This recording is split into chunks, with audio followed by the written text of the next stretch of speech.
Assalamualaikum Ustaz. Assalamualaikum. Masya Allah, gimana kabar Ustaz? Alhamdulillah bikhair. Masya Allah. Ini udah hari kedua antum nih di Singaraja. Di wilayah Singaraja ini sudah 2 hari. Masya Allah. Alhamdulillah, betah nih. Alhamdulillah. Lagi cuacanya mendung terus kayak gini. Syahdu. Masya Allah. Dulu kesini panas. Alhamdulillah ini dikasih yang sejuk-sejuk. Alhamdulillah. Meskipun ada kendala ya pas datang dari Sidoarjo ke sini tuh, iya, ujian ya. Memang safar kata Nabi SAW, qit'atun minal adab. Safar itu potongan dari siksa. Masya Allah. Kita jauh dari keluarga, bekal minim, kemudian tersesat, lelah. Tapi di situ ada kesempatan Allah kabulkan doa. Masya Allah. Alhamdulillah. Kesempatan ya. Masya Allah. Anda pengen sedikit nanya-nanya Mas Ustaz ya? Boleh Ustaz ya? Betul, insya Allah kalau bisa kami jawab. Masya Allah. Jazakallah khair Ustaz. Pengen nanya yang pertama Ustaz, soal fenomena yang ya mungkin dari zaman dulu sampai sekarang juga ada gitu Ustaz ya. Fenomena harta, tahta, dan wanita. Masya Allah. Pembahasan berat nih. Harta, tahta, wanita. Nah, itu jadi ujian juga kah di musim di masa sekarang gitu Ustaz? Ujian itu adalah sunatullah yang memang Allah takdirkan menimpa kita semua. Tidak hanya menimpa orang awam, orang yang berilmu, bahkan menimpa Nabi SAW. Oleh karena itu Allah Subhanahu Wa Taala berfirman, Ya ayyuhalladzina amanu inna min azwajikum wa auladikum aduwwan lakum. Sesungguhnya kata Allah Subhanahu Wa Taala, wahai orang-orang yang beriman, istri-istri kalian, kemudian anak-anak kalian itu adalah musuh. Ada yang jadi musuh.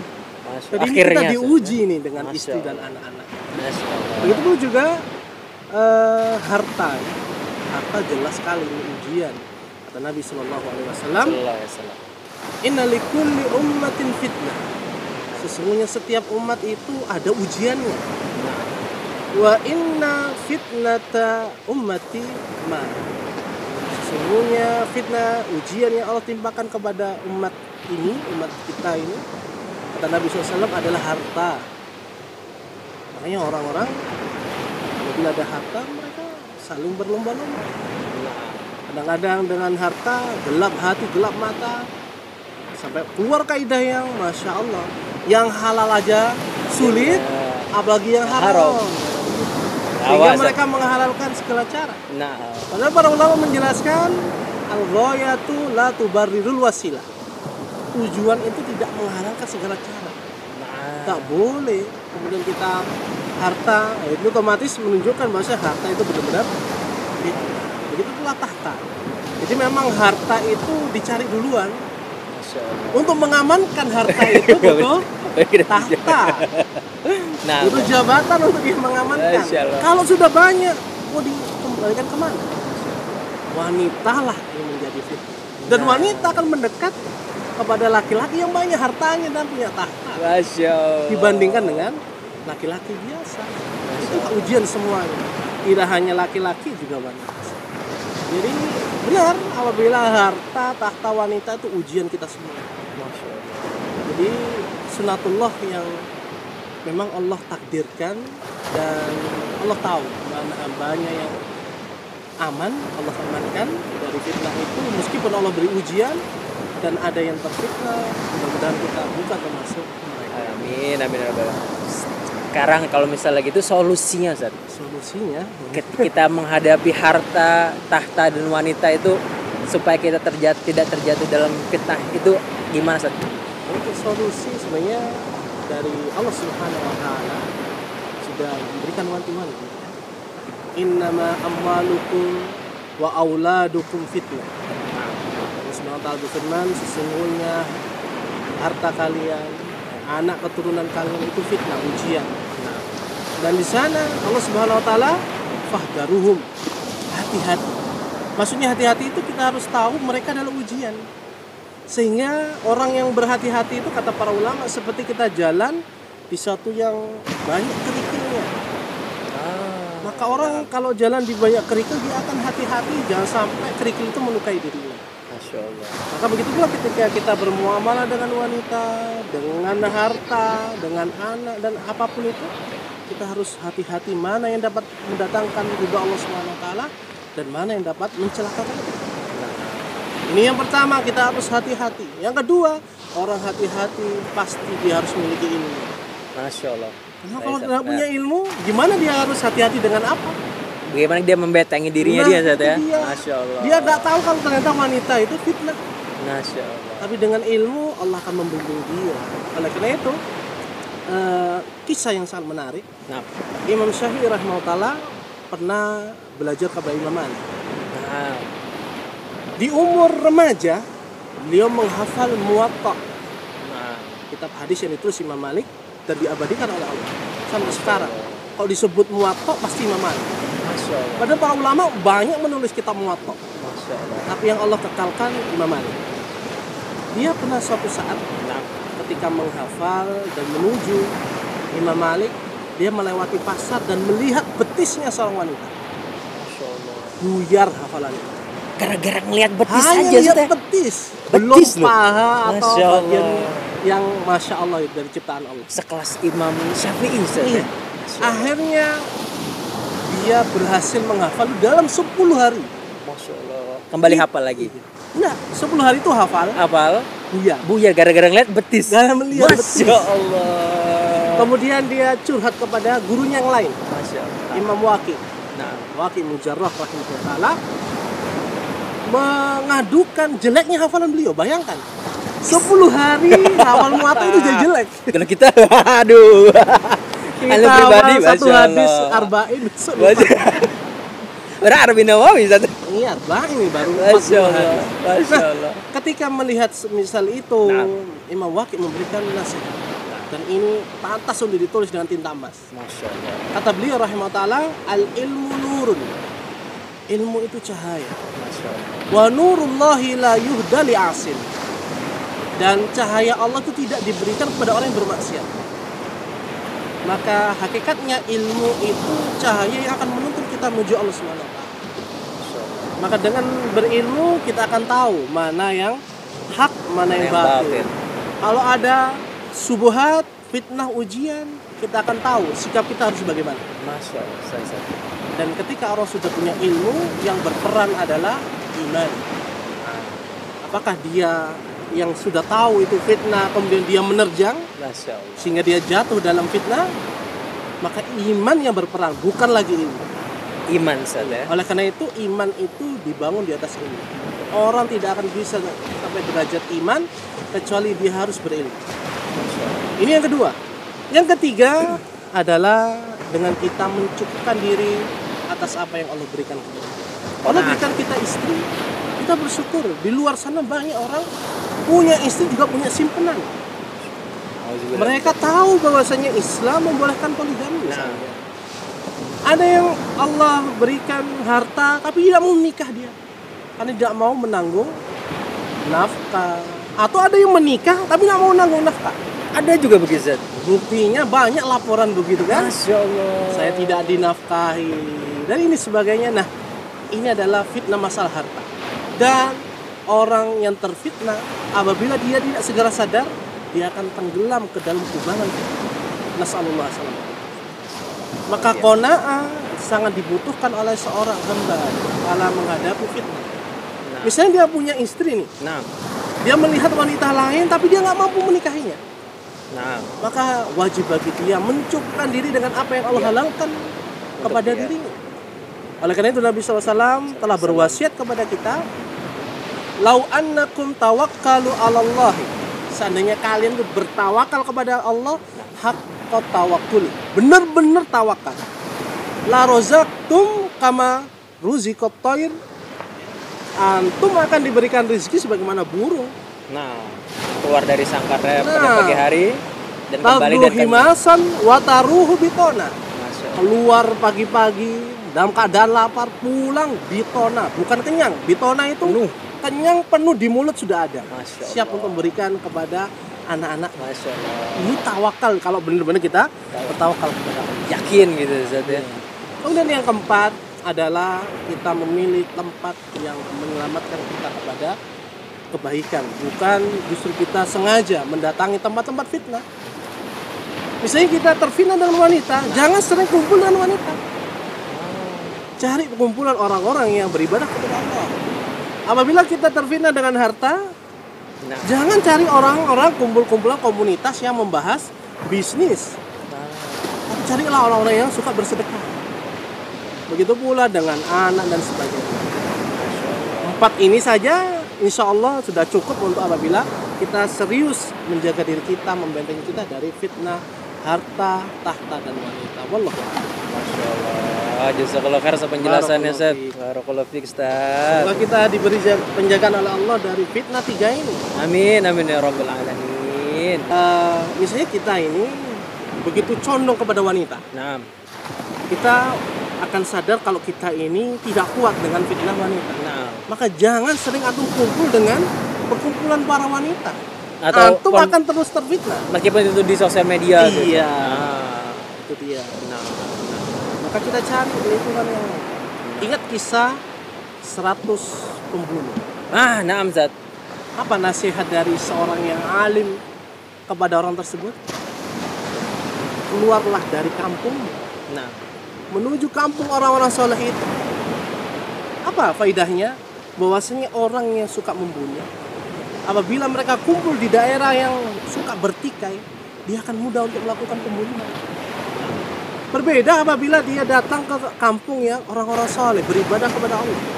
Mungkin dia tidak akan ada usaha atau keinginan untuk membunuh, karena orang-orangnya tidak suka bertikai. Nah, kita juga begitu. Tatkala kita diuji dengan wanita, jauhi tempat yang banyak wanita, termasuk sosmed. Apalagi kita bisa akunnya pura-pura ikut wanita. Nah, ini. akunnya wanita, adminnya laki-laki. Ya, Masya aslinya laki-laki. Allah. Ini kan bahaya sekali. Masya Allah. Dan tidak ada yang tahu kecuali dia dan Allah SWT. Masya Allah. Saya, Ustaz. Kita nggak tahu akun di sosial media ini laki atau perempuan, misalnya namanya. Namanya laki, bisa jadi dia punyanya perempuan. Masya Perempuan bisa laki-laki dan sebagainya. Wallahu a'lam. Masya Allah. Anda ini, Ustaz, kalau soal ini, Ustaz, di beberapa akhir-akhir pekan ini ada yang berita viral, Ustaz. Seorang mudir atau bisa dibilang guru di suatu pondok pesantren itu menikahi santrinya bisa sampai belasan, Ustaz. Terus itu ada bilang juga kabar lain memperkosa, Ustaz. Apakah itu ciri-ciri pondok yang sudah harus dijauhi, ataukah ada beberapa pandangan Islam yang memperbolehkan itu, Ustaz? Maka kita harus lihat gambaran utuhnya ya. Karena para ulama menjelaskan al-hukmu far'un minat tasawwur. Hasil menjadi suatu hukum, ini boleh atau tidak boleh, itu hanya bagian dari gambaran utuh dari suatu permasalahan. Maka kita lihat apakah seorang guru atau mudir itu menikahi benar-benar syarat pernikahan sah terpenuhi atau tidak. Ini yang pertama. Yang kedua, apakah pernikahan yang telah dilakukan oleh mudir tersebut kemudian ada perceraian sehingga lebih dari 4? Kita harus mengecek juga. Apabila itu 4 kemudian dicerai, menikah lagi, maka tidak mengapa secara hukum Islam sah selagi syarat-syarat pernikahan itu terpenuhi. Namun apabila tidak, kemudian dia menikahi lebih dari 4, maka jatuh dalam perzinahan. Maka wajib bagi dia bertobat, dan apabila dia memang sudah pernah menikah, maka berhak bagi pemerintah untuk memberikan hukuman. Wallahu ta'ala a'lam. Maka kita bisa menghukumi setelah kita paham gambaran utuhnya, sehingga kita tidak bermudah-mudahan gerusak-gerusuk dalam bahasa Jawa Timur untuk menghukumi sesuatu yang kita tidak tahu perkaranya. Masya Allah. Allah Ta'ala. Jadi kita harus berhati-hati dan kita harus mengetahui secara detail bentuk permasalahan secara kan sekarang tuh orang paling banyak yang mengambil keputusan untuk membimbing atau membawa anaknya itu mendidik lewat pondok, Ustaz. supaya memilih pondok dengan benar, dengan ya bisa dibilang aman untuk anak itu, kriteria apa aja Ustaz? Kriteria untuk kita memilihkan tempat pendidikan.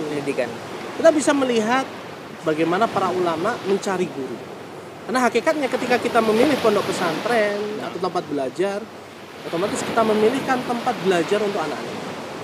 Maka yang pertama dilihat adalah perkara akidah. Kemudian para ulama apabila ingin menuntut ilmu kepada ulama yang lain, mereka melihat ini akidahnya ulama ini apa. Apakah Ahlus Sunnah wal Jamaah atau Syiah Rafidhah atau yang lainnya. Ini harus diketahui. Ini yang pertama dan pokok. Karena akidah akan memberikan warna pada bentuk muamalah, ibadah dan sebagainya. Ini yang pertama. Yang kedua tentang sholatnya guru kita. Sholatnya. Apakah sholatnya mengikuti sholatnya Nabi SAW atau dia bikin sholat tata cara sendiri? Apabila sholatnya sesuai dengan Nabi SAW, insya Allah maka yang diajarkan akan sesuai dengan Nabi SAW. Kemudian yang ketiga, kita lihat lingkungannya, orang-orang yang ada di dalamnya. Penting juga lingkungan. Ya, apakah ustadz-ustadznya ini akhlaknya baik atau tidak? Apabila kasar, keras, maka pendidikan yang dilakukan akan semisal itu. Anak kita juga meniru ya, otomatis secara nggak sadar. Dan ingat kita punya pepatah, guru kencing berdiri, murid bisa kencing berlari. Ya. Masya Allah. Nah, karena itu pengaruh guru sangat besar. Masya Allah. Namun apabila guru itu solid, lembut, peduli, kemudian mengedepankan prioritas, maka insya Allah yang disampaikan kepada anak-anak kita juga akan semisal itu. Tidak akan jauh beda. Nah, karena itu Nabi SAW memerintahkan kepada para orang tua itu untuk mendidik mereka dengan diri mereka sendiri. Ini yang pertama. Itu Allah Subhanahu wa taala berfirman, "Ya ayyuhalladzina amanu qu anfusakum wa ahlikum nar." Ini ada dalil kita mengedepankan pendidikan kita sendiri. Nah, apabila di sana tidak mampu, berarti kita pilihkan pendidikan yang semisal kita inginkan begitu. Jadi tidak boleh kita sembarangan pilih pondok pesantren. Dan kebanyakan kasus yang terjadi selain ini adalah takdir kaumiyah karena tidak mengetahui hakikat pondok pesantren tersebut. Wallah. Seperti kayak cuman, terkenal nih, bagus nih pondoknya ini nih, orang-orang ke sana. Bagus nih bangunan masjidnya, orang ke sana. Bukan patokannya bagusnya bangunan ya, megahnya bangunan atau luasnya pondok pesantren, bukan ya. Bukan standar baiknya hasil pendidikan itu dari sarana. Sarana itu hanya bagian. Kalau kita bandingkan dengan Afrika, jauh. Ya Allah, mereka hanya di gubuk, tapi mereka penghafal Quran. Bandingkan dengan sekarang ber-AC, lantai 10 pakai eskalator atau lift. Belum tentu lahir seperti kaum muslimin yang ada di Afrika. Jadi kita kembali ke permasalahan utama, yaitu pemateri. Pendidik itu dan materi yang disampaikan. Kemudian baru lingkungannya pas enggak. Kalau lingkungannya nggak mendukung, misalnya ini gurunya baik, tapi daerah sekitarnya adalah daerah penyambun misalnya, dekat lokalisasi, pasti akan memberikan pengaruh sedikit atau banyak. Oleh karena itu kita wajib memperhatikan ini semua. Jadi nggak hanya satu sisi, tapi harus banyak sisi. Terus apa sih pesan-pesannya untuk orang tua yang mau melepas anaknya untuk ke pondok? Pesan-pesannya, kiat-kiatnya Ustaz. Kalau kiat banyak ya. Masya Allah. Tapi kalau pesan aja ini seharian bisa tuh. Butuh daurah ini kalau apa? Masya Allah. Kiat-kiat ya. Jadi pesan saja. Pesan adalah sabda Nabi Shallallahu Alaihi Wasallam yang diriwayatkan Imam Muslim dari Abu Hurairah radhiyallahu anhu. Nabi SAW bersabda, "Idza matal insanu inqata'a anhu amalu." Apabila seorang itu meninggal dunia, mati, akan terputus darinya amal kebaikan kecuali 3. Illa min salasatin, kecuali 3 perkara.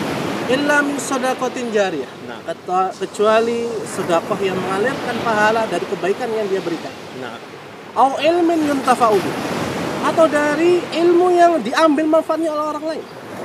Dan yang ketiga, awaladin salihin yad'ulah, atau dari anak salih yang mendoakan orang tua kebaikan. Masya Allah. Pertanyaannya, Nah, tatkala seorang bapak, ibu, abi atau umi, mama atau papa nah, memondokkan anak, pastilah insya Allah dia menginginkan anak ini menjadi anak yang soleh. pasti itu. Ustaz. Insya Allah ya. Insya Kan Allah. di sana juga ada, kita nggak nutup Nah, kemungkinan. maksudnya semua orang tuh pengennya pasti mengharapkan Nah, anaknya seperti itu. Ada. Jadi kebanyakan dari kita alhamdulillah memondokkan anak itu untuk supaya anak ini soleh. Masya Allah. Maka lepaskanlah dengan doa kepada Allah Subhanahu wa taala untuk dijadikan anak itu soleh. Bukankah Nabi Ibrahim senantiasa berdoa, Rabbi habli minas solihin. Ini penting kita berdoa ini. Nah, Setelah kita berusaha memilihkan pondok, kemudian kita melepaskan meskipun hati kita berat, nah, kemudian kita menafkahkan sebagian yang Allah berikan untuk anak kita, itu semua tidak ada bandingnya apabila anak itu Allah jadikan salih. Meskipun kita telah meninggal, transfer pahala itu auto transfer. Masya Allah, otomatis. Iya, Masya otomatis, Allah. insya Allah. Bagaimana ini saya bisa dapatkan? Masya Allah. Ternyata kata Allah Subhanahu wa taala, bistighfari waladika laka. Masya Allah. Disebabkan permintaan ampunan anakmu untuk kamu. Masya Allah. Anak yang soleh pasti akan berbakti kepada orang tua Nah. ketika masih hidup ataupun telah meninggal dunia.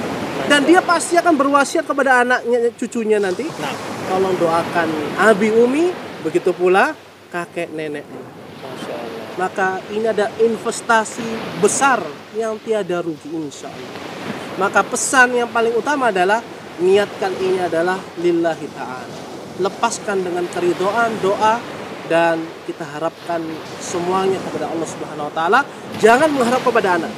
Jangan mengharapkan kepada anak, Ustaz. Itu mengharap kepada anak tidak akan mampu membendung takdir Allah Subhanahu wa taala.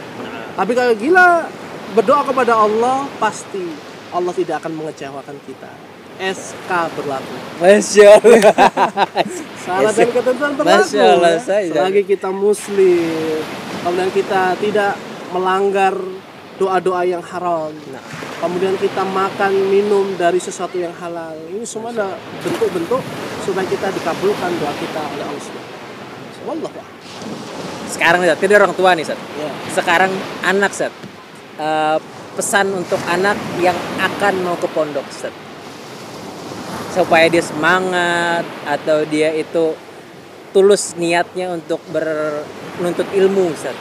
Gimana, Ustaz? Tidak ada motivasi yang paling besar kecuali motivasi yang Nabi SAW sampaikan. Misalnya dengan satu hadis saja mestinya cukup untuk kita semangat untuk belajar. Nah, Misalnya hadis Nabi SAW, man salaka tariqan yaltamisu fihi ilman sahhalallahu lahu bihi tariqan ilal jannah. Siapa yang menempuh jalan, di jalan tersebut dia menuntut ilmu Allah, maka dengan itu Allah akan mudahkan jalannya menuju surga. Dan di antara kita pasti menginginkan jalan menuju surga. Maka dengan menuntut ilmu mestinya kita semangat karena yang kita tempuh adalah jalan menuju surga Allah Subhanahu wa taala. Masya Allah. Ya, meskipun keadaannya panas, banyak nyamuk, airnya asin, Berbeda dengan di rumah pasti ya, Ustaz ya. beda lah antara offline sama online. Ya, antara PJJ sama PTM berbeda. Nah, karena itu disunahkan para ulama itu melakukan rihlah, perjalanan jauh untuk menuntut ilmu. Bahkan para ulama semisal Al-Khatib Al-Baghdadi rahimahullah membuat kitab Rihlah fi Thalabil Ilmi. Oh, Masya Allah. Bepergian untuk menuntut. Untuk apa? Ternyata para ulama mereka berjalan berbulan-bulan. Nah, Imam Ahmad keliling dunia Masya Allah. untuk menuntut ilmu. Masya Allah. Berapa uang yang harus dikeluarkan dengan apa yang dia dapat? Masya Allah. Ternyata tidak menjadikan mereka berhenti dari menuntut. Sampai ada yang jual genteng, Ustaz ya. Imam Malik jual Masya genteng. Ya. Sampai Imam Ahmad yang sudah sepuh itu, Masya Allah. di sakunya senantiasa ada kertas dan pena. Apa sih, Ustaz?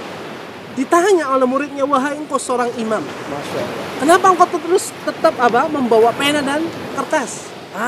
Tujuh buat mencatat, Ustaz. Nah, Masya Allah. bukan catat hutang, Masya Allah. mencatat faidah hadis. Masya Allah. Kemudian beliau mengatakan, dan ini masyhur, thalabul ilmi minal mahdi ilal lahdi. Menuntut ilmu itu dari timangan gendongan sampai masuk liang lahat.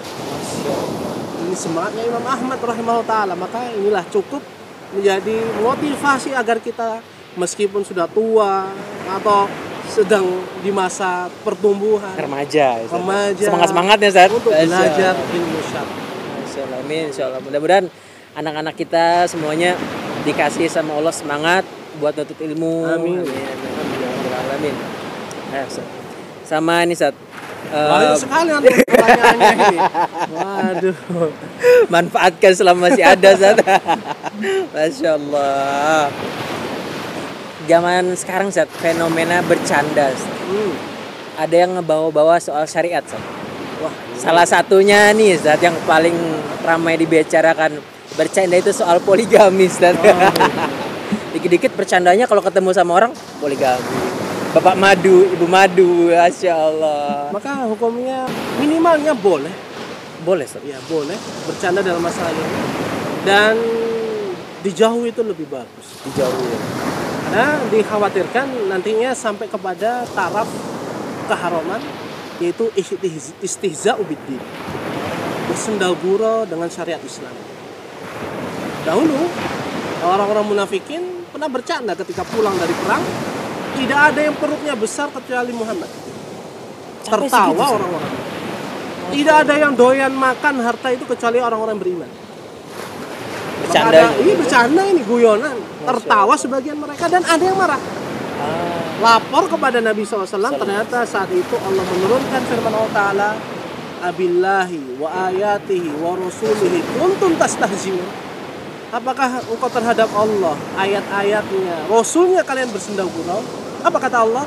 La ta'tadiru, gak usah minta maaf, gak usah minta uzur. Kalian sudah Faqad kafartum ba'da iman itu. Sungguh kau telah melakukan kekafiran setelah kau beriman. Sangat bahaya sekali. Oleh karena itu bercanda harus ada batasnya. Ada tempatnya, ada waktunya. Tidak semua kita kemudian kita bercanda. Dan yang jadikan bahan bercandaan juga harus kita ketahui ini pas atau tidak. dipilih-pilih Dia dulu, harus Ustaz. pilih-pilih. Dan Nabi kita ketahui bercanda beliau. Nah, Misalnya ada seorang nenek datang, ya Rasulullah, bisakah saya masuk surga? nah. Kata Nabi, tidak bisa. Nangis wanita itu. Pulang dia dengan keadaan, aku tidak akan masuk surga. Masya Allah. Kemudian dipanggil, dipanggil lagi. Dibalik. Iya. Masya Allah. Kemudian kata Nabi SAW menghibur dia, ini bercanda, tapi membuat nangis. Karena orang yang masuk surga nggak ada yang jadi nenek. Masya Allah. Semuanya umurnya 33 tahun atau 30 Masya tahun. Allah. Gak ada yang tua sebenarnya. Nggak ada yang tua, Faedahnya semuanya itu. sebaya Masya semua. Allah. Dan umur itu 30-an lebih itu adalah umur yang paling produktif. Nah, Orang di puncaknya paling ganteng, paling cantik, paling sehat. Masya Allah. Di umur 30-an. 33, 34 lah 30-an itu. Masya Allah. Ini bercanda Nabi Nah. SAW. Ternyata beliau juga bercanda tapi ada batasannya. Dan pesan dari Nabi SAW, jangan bercanda dengan kebohongan. Jangan bercanda dengan kebohongan. Karena termasuk membuat orang tertawa dengan dusta itu termasuk kedustaan. Meskipun cuma bercanda saja. Iya, meskipun cuma bercanda. Nah ini. Jadi ada rambu-rambu di sana. Kita harus belajar adab-adab. Nah, kaitannya dengan bercanda. Wallahu. Sampai kadang-kadang bercanda itu saat membuat membuat kaum akhwati ngerasa dijatuhkan martabatnya. Kadang-kadang sampai kan diambil mentah-mentah sama non-Islamnya Zat. Malah kok Islam malah melecehkan perempuan. Buktinya tidak ada hak hak asasi manusia di dalam Islam. Poligami, kok istrinya malah diduakan, ditigakan, malah diempatkan. Masya Allah. Ya sebenarnya Gitu, masalah pernikahan sudah Allah SWT atur. Dan zaman dahulu itu sebenarnya sudah ma'ruf manusia itu punya istri lebih dari satu. Nah, Masya Allah. Raja-raja Tidak terus. hanya orang muslim. Masya Allah. Lihatlah raja-raja yang ada. Mereka senang apabila punya istri dan selir. Masya Allah. Sudah ma'ruf. Sebenarnya ya, Sudah Zat, ma'ruf. Hanya saja Islam datang membatasi. Kalau manusia itu 4 itu sudah berat. Masya Allah. 5 itu kebanyakan nggak adil. Masya Allah. Makanya Allah dengan hikmah, Allah yang paling tahu tentang ciptaannya, hanya mensyariatkan maksimal 4. Maksimal 4, Ustaz. Maksimal, bukan wajib lo ya. Nah, karena Allah SWT mengakhiri perintah dengan menikah itu, wa in khiftum alla ta'dilu fawahid. La wahidah. Masya Allah. Apabila kalian khawatir tidak bisa adil kepada istri-istri itu, Nah. satu saja cukup. Masya Allah. Satu aja cukup, Iya, Ustaz ya. kalau antum mau nambah karena insya Allah yakin adil, mampu, silahkan dengan cara yang benar, yaitu menikah. Nah. Bukan dengan backstreet Nah. atau selingkuh. Wah ya dibilang nasallallahu. Iya. Cukup ya? Nah, Ustaz. Kasihan nih. Khair, Ustaz. Khair, Ustaz. Kita udah dulu, Ustaz ya. Masalah jazakallahu khair, Ustaz. Barakallahu Buat fikum. pertemuan yang sekarang, mudah-mudahan insyaallah Ustaz kedepannya lagi main lagi ke sini, bisa lagi kita mengambil faedah dari antum, Ustaz. Insyaallah khair. Jazakallahu khair, Ustaz. Billahi subhanahu. Barakallahu fikum, Ustaz. Wa fikum barakallah. Assalamualaikum, Ustaz. Waalaikumsalam warahmatullahi wabarakatuh.